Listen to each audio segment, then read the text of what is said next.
ഇല്ലെങ്കിൽ 2 ജീവിതങ്ങൾ. അവരിന്റെ ഭാര്യയും പോലൊന്നും അല്ലല്ലോ. ഓ, എന്തായാലും നമ്മൾ കൊടുക്കണം മാമാവ. നമ്മളല്ല, നീ വരുത്തി വെച്ച നാശത്തിന് നീ കൊടുത്തോണം. അയ്യോ, കണ്ടില്ലേ ഇവന്റെ തനിനിറം?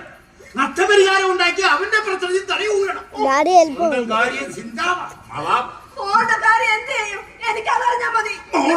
നമ്മൾ ചെയ്യും. എടാ, ഉള്ളതെല്ലാം വിറ്റ് പെരുക്കിയാലും നിന്റെ നഷ്ടപരിഹാരത്തിന് തെളിയില്ല. പിന്നെ നീ എന്തോന്ന് വിൽക്കൂടാ? നിന്റെ ഭാര്യ പോലെ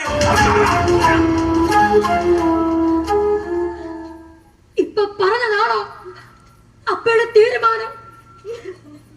വീടും സ്ഥലമൊക്കെ വിറ്റ് അപ്പയുടെ കടം തീർക്കാൻ പോവുകയാണല്ലേ? മോളും കേട്ടതല്ലേ വക്കീല് പറയണത്? നിങ്ങളെ പോലെ അമ്മയ്ക്കും മോക്കും നമ്മൾ കാരണം ഒരു ജീവിതമില്ലാതാവരുത്. അതുകൂടി താങ്ങാനുള്ള ശേഷി നിന്റെ അപ്പയ്ക്കില്ല. അപ്പോ എന്നേക്കാൾ വലുതാണ് അപ്പയ്ക്ക് ആ കാര്യം. മതി, എല്ലാ സ്വപ്നങ്ങളും ഉപേക്ഷിച്ചതാ ഞാൻ. വീണ്ടും അത് തരരുത് എന്ന് പറഞ്ഞു. അന്ന് എന്താ നിങ്ങൾ പറഞ്ഞത്? എന്റെ ആഗ്രഹങ്ങൾ നടന്നില്ലെങ്കിൽ നിങ്ങൾ മരിച്ചതായി കരുതാൻ. ഇപ്പൊ മുതൽ ഞാൻ അങ്ങനെ കരുതുക. എന്റെ മനസ്സിൽ നിങ്ങളില്ല, മരിച്ചു.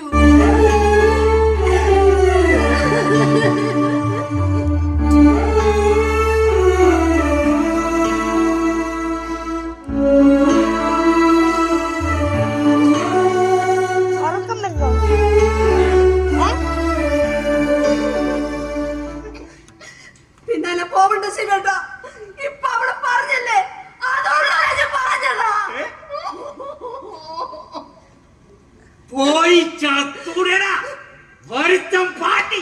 വാക്കിൽ മുറിവേറ്റ പേരുകൾ, മനസ്സിൽ മായാത്ത നോവുകൾ, വിട ചൊല്ലവേ